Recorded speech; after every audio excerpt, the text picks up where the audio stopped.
Que a paz divina abençoe o dia e a semana de quem está ouvindo a gente. Sejam muito bem-vindos à nossa conversa. Hoje a gente está olhando para algumas ideias de um livro, né? Os Segredos do Lugar Secreto, do Bob Sorg. A gente vai focar no capítulo 24, que chama O Segredo de se Revestir. Olha, a fonte começa com uma coisa que talvez muita gente já sentiu, sabe? Aquele momento que você busca, tipo, uma conexão mais profunda, um tempo quieto para orar, o que ele chama de lugar secreto, né? E aí, de repente, vem aqueles pensamentos de falha, de erro, culpa. Já aconteceu isso com quem nos ouve? Sim, com certeza. E o texto ele argumenta que isso não é por acaso, sabe? Ele sugere que existe uma oposição espiritual. O autor chama de Satanás, né? E essa oposição intensifica os ataques justamente nesses momentos que a gente busca mais a Deus. A ideia central é que essa força, ela odeia essa conexão. Entendi. Então é tipo um ataque direcionado mesmo, né? Uhum. E o autor até fala que por causa disso, muita gente às vezes, sem nem perceber, acaba evitando esse lugar secreto, né? Só para não ter que encarar essa barreira de vergonha, de culpa. Então o nosso papo aqui é tentar entender, pelo que o livro diz, como são esses ataques e, mais importante, qual a estratégia que o autor dá para a gente lidar com isso. Essa ideia de se revestir do Senhor Jesus Cristo. Vamos ver o que isso quer dizer na prática, segundo ele. Isso. Para a gente começar a entender melhor, o Bob Sorg ele diz que essas acusações elas não deveriam pegar a gente totalmente de surpresa, sabe? Uhum. Ele até cita lá em Apocalipse, capítulo 12, versículo 10, que fala desse acusador agindo dia e noite diante do nosso Deus. Quer dizer, encarar essa pressão na mente quando a gente busca Deus não seria tipo um defeito nosso. Não, não. Mas uma tática que já era esperada, quase um risco do trabalho de buscar essa profundidade, né? Como ele coloca. Exatamente. E o Sorge, ele detalha essa tática. Ele divide em 4 frentes, assim, 4 níveis de acusação. O primeiro é quando essa força acusadora tenta jogar Deus contra a gente. Ou melhor, tenta fazer a gente se voltar contra Deus. A ideia é plantar dúvida, sabe? Sobre a bondade de Deus, o cuidado dele, a justiça. Ah, tipo questionar Deus mesmo. Isso. O texto dá uns exemplos de pensamentos tipo, nossa, não acredito que Deus está deixando isso acontecer, ou ele não está cumprindo o que prometeu, como que eu posso confiar nele? O objetivo final é minar nossa confiança e levar a gente para um lugar de ressentimento ou até de acusar a Deus, entende? Entendo. É curioso que ele fala que muitas vezes isso soa como se fosse pensamento nosso mesmo, né? Fica difícil separar. Exatamente, essa é a sutileza. Seguindo essa linha, qual seria o segundo nível de ataque que ele descreve? Parece que muda a direção aí. Muda sim. O segundo nível é a acusação contra nós, mas apresentada, digamos, diante de Deus. O autor descreve como se o acusador estivesse lá listando nossas falhas, nossos pecados, tudo que a gente faz de errado, direto para Deus. Embora o texto deixe claro que Deus não se influencie por isso, né? A questão é o efeito que isso causa na gente, quando a gente percebe essa narração interna. A gente pode começar a ter medo de ser rejeitado. Ah, o medo da rejeição. Exato. Sentir que não é digno do amor de Deus, principalmente se a nossa ideia de graça estiver meio abalada, é um ataque à nossa segurança no relacionamento com Ele. Faz sentido. Uma coisa sutil, mas que mexe. E o terceiro nível, parece que aí o foco sai um pouco só da gente, né? Sai sim. No terceiro nível, a acusação é contra outras pessoas, especificamente outros irmãos na fé. Mas é como se fosse um sussurro no nosso ouvido. O objetivo é plantar desconfiança sobre a sinceridade deles, a fé, a integridade. O texto sugere que é uma estratégia em cascata, sabe? Como assim, em cascata? Primeiro, o acusador faz a gente duvidar dos outros. Depois, o passo seguinte é convencer a gente de que eles também duvidam da gente, ou que eles nos julgam. A intenção clara, segundo o livro, é quebrar a comunidade, gerar divisão, isolamento. Nossa, é uma tática de dividir para conquistar, né? Bem pensada. Exatamente. E aí a gente chega no quarto nível, que talvez seja o mais direto, o mais comum naquele momento de busca interior, a acusação de nós para nós mesmos. Esse é o ponto que o Sorge diz que o acusador é particularmente habilidoso. Ele usa a expressão expert em nos censurar. Um expert. Nesse nível, o foco é total nas nossas falhas, nos pecados antigos, nas fraquezas de agora. E o timing é perfeito, acontece bem na hora que a gente está tentando se aproximar de Deus.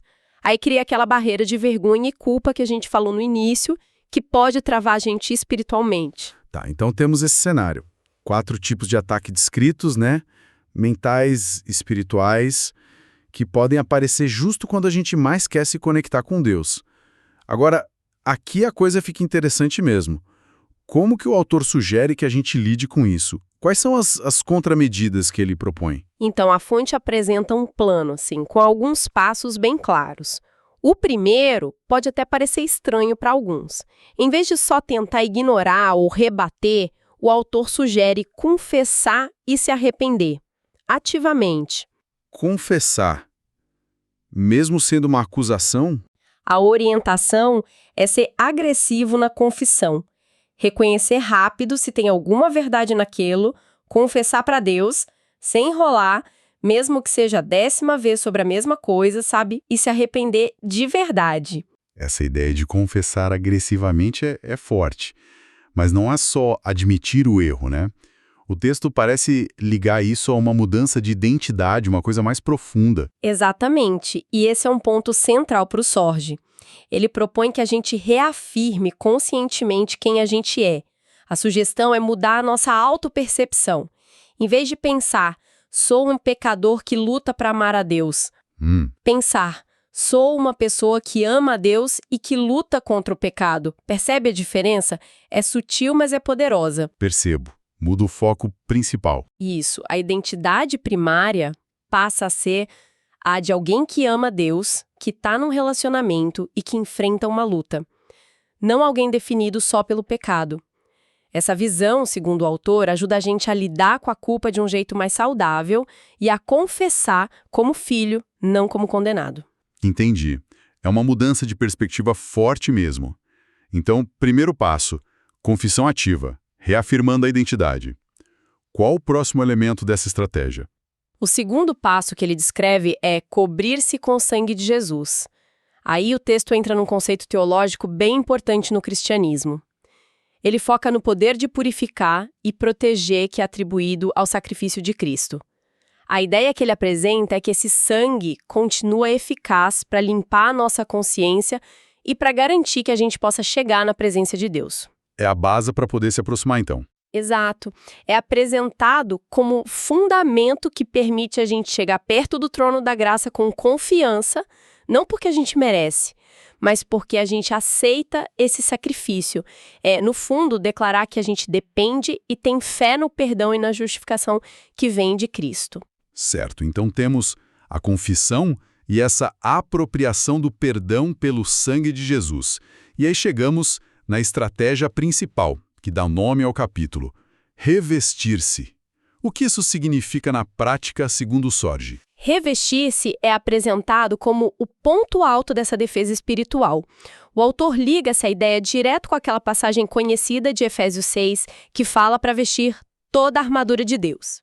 Ah, armadura. Isso. E o propósito claro dessa armadura, como está lá no texto, é preparar a pessoa para ficar firme contra as ciladas do diabo e para resistir no dia mau, continuando firme depois da batalha. A armadura de Deus. Esse conceito é bem conhecido mesmo. O texto detalha as peças, não é? Eu lembro, o cinto da verdade, que seria contra as mentiras do acusador, a couraça da justiça, que o Sorge liga à nossa identidade justificada em Cristo. Isso mesmo. Os pés com as sandálias da prontidão do Evangelho da Paz, talvez para dar estabilidade, propósito.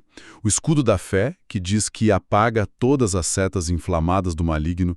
Esse parece bem direto contra essas acusações que queimam, né? Com certeza. Muito relevante. O capacete da salvação, para proteger a mente.